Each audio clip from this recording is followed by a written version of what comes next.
Hi, welcome to my channel. Today we will be going to tackle the top 10 anime betrayals of all times. Nothing stings more than a knife in the back. Today we'll be counting down our picks for the top 10 anime betrayals. This list isn't just dedicated to the bastards who screw people over, but the overall betrayal as a whole. We are putting emphasis on betrayals the audience wasn't expecting, over betrayals that we all knew were coming. We are also excluding brainwashing via supernatural powers, as those types of betrayals are unintentional.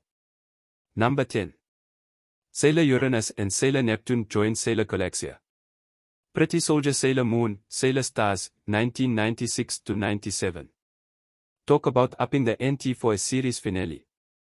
Sailor Uranus and Neptune joining the villainous Galaxia is bad enough, but to watch them pummel the scouts that hadn't been killed and kill Pluto and Saturn is heart-crushing, not just because they're allies, but because they're practically Saturn's adoptive parents. The betrayal was a failed attempt to catch Galaxia off guard and, inevitably, leads to the two betrayers being killed. Can we go back to the simple days of Sailor Moon crying her villains away, now? Number 9. Archer wants to kill himself. Fate/Stay Night, Unlimited Blade Works, 2014-15. Most characters from an alternate timeline want to change the course of history. Archer is no exception, but his methods and motivations are a bit of a doozy.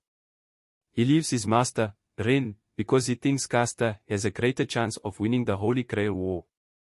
Then he kills her. Don't gasp yet, that's not the most shocking part. Wait for it. Archer wants to kill the main character, Shiro, because Archer is Shiro Archer, for lack of better words, wants to kill himself. Number 8. An entire series based on betrayal. Genkatsu, The Count of Monte Cristo, 2005. Alexander Dumas' classic novel is known for being the ultimate tale of revenge. The anime adaptation adds a vivid, sci-fi flair while keeping all of the brutal backstabbing intact.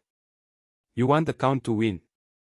He was imprisoned for false charges while the love of his life unknowingly married one of the men who betrayed him. So, yes, we are rooting for him and feel guilty for cheering so loudly.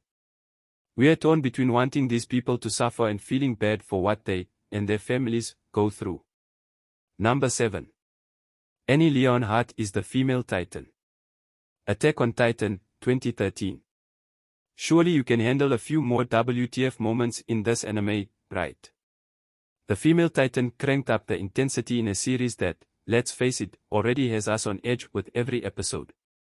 After watching her brutally murder quite a few characters, including Levi's squad, and beat the crap out of Aaron's Titan form, she's finally defeated. While there's clues pointing to her identity and the others pray that they're wrong, it's still upsetting to watch Annie's face as she cuts into her wrist and transforms. Number 6. Erasure betrays the Dragons of Heaven. X/1999, 2002-03. It's hard to alter your fate, but damn it, Erasure gives it a good try. Sarota, the lovable hero that he is, says that it's his destiny to die for the woman he loves. Erasure ignores him at first, but the two do end up growing closer. Later, Sarota is severely injured, but keeps the smile on his face since Erasure is okay. This solidifies Arash's decision to leave the group and join the opposing side, because if she's a villain, Sarota has no reason to die for her, right? Number 5. Aizen betrays the Soul Society. Bleach, 2006-12. Never, ever trust the quiet ones. Especially if those quiet ones wear glasses.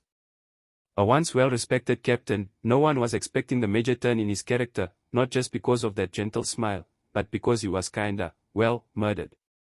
His lieutenant, Momo, was overjoyed to see that he was actually alive, only to be stabbed by him and left for dead. At least after his evil reveal, he ditched the glasses and trusting appearance as he spoke of plans to stand atop of the world. Number 4. Satsuki betrays Reggio. Kill or Kill, 2014.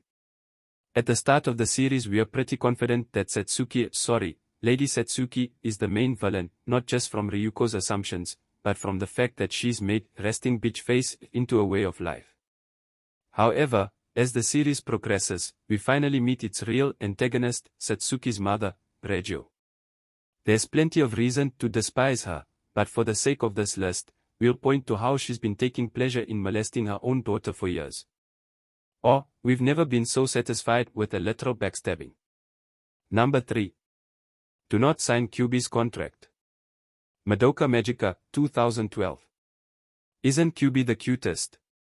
And he'll grant any wish you want, as long as you sign his contract and become a magical girl.